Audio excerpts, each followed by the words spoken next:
These are two of the most recognizable photos from World War II. The one on the left is Raising the Flag on Iwo Jima by Joe Rosenthal. It shows U.S. Marines raising the American flag on top of Mount Suribachi following the Battle of Iwo Jima in Japan. The one on the right is Raising a Flag over the Reichstag by Yevgeny Kaldy. It shows a young Russian soldier planting the Soviet flag on the roof of the former German parliament building. It was taken in the heart of burned-out Berlin after Russians captured the city and the Nazis were ultimately defeated. The two photos are similar. They're both huge symbols of victory for their respective countries, and they're both taken after the fights were over, when the armies lifted larger flags to replace the smaller ones raised during battle. But the Russian one is different. For one, it's staged. Unlike Rosenthal's candid snapshot, Kaldy's is carefully posed. Plus, parts of it were altered before it was published. This is the photo that became iconic, and this is the original. See the difference?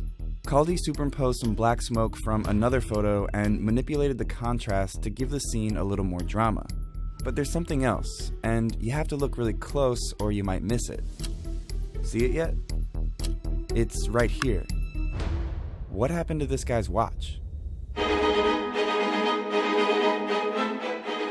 Hitler's invasion of Russia in June 1941, codenamed Operation Barbarossa, was ruthless and prolonged, and ended in millions of Russians being killed, including women and children.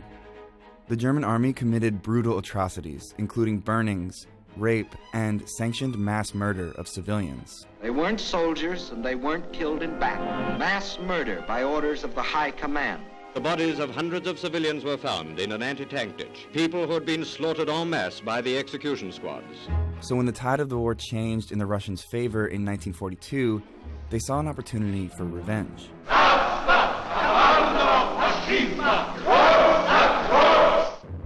In the Russians' final onslaught against Germany in April 1945, Stalin ordered his marshals to race to Berlin at all costs, even though he committed to sharing the capital city's capture with his allies. This recklessness resulted in needlessly high casualties for the Russians, in some instances from bombarding their own army amid all the confusion. The Red Army stormed across Eastern Europe and, just like the Germans had done, committed civilian murder, burnings, mass rapes, and looting, acts that they saw as vengeance for their countrymen, and acts that go largely undiscussed in Russia to this day. Which brings us back to Kaldy's photo.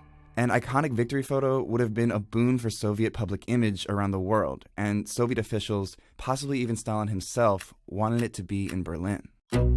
It would be their answer to Rosenthal's Iwo Jima photo, which had published a few months earlier and became a beloved symbol of American triumph. The image even appeared on this propaganda poster, which helped raise over $26 billion for the American war effort in 1945. So after the fighting in Berlin had ended, Kaldy was flown in from Moscow with his camera and an enormous Soviet flag, sewn from 3 tablecloths. He gathered a couple of nearby soldiers to pose on the Reichstag's roof and shot a full roll of 36 photos, ultimately choosing this one. But there was a problem. The soldier supporting the flag bearer was wearing 2 watches, suggesting he had been looting, a stain that didn't fit the image of Soviet heroism that Stalin wanted. So Kaldy scratched it out with a needle, and this was how it appeared when it first published in a popular Russian magazine a week and a half later. This historic moment on top of the Reichstag is actually reimagined in the 2015 movie Child 44. The facts are exaggerated, but the reference is clear.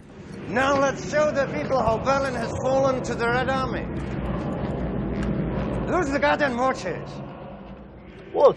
Take them off. Stolen watches. They can't be seen. This photo shows a lot of things. It shows a reenactment of a historic moment on top of the Reichstag, the symbolic seat of German power. It represents triumph and pride, the Soviet victory over their fascist invaders after a hard-fought and bloody war. But unintentionally, it also captures and then conceals a story of vengeance and mutual brutality, of murder, organized destruction, and pillaging, all culminating in this iconic moment. There's some speculation that what was edited out of this photo wasn't a second watch, but actually a wrist-worn compass. It was called the Adrianov compass, and it was widely used by the Soviet army. But if that's all it was, why'd they scratch it out?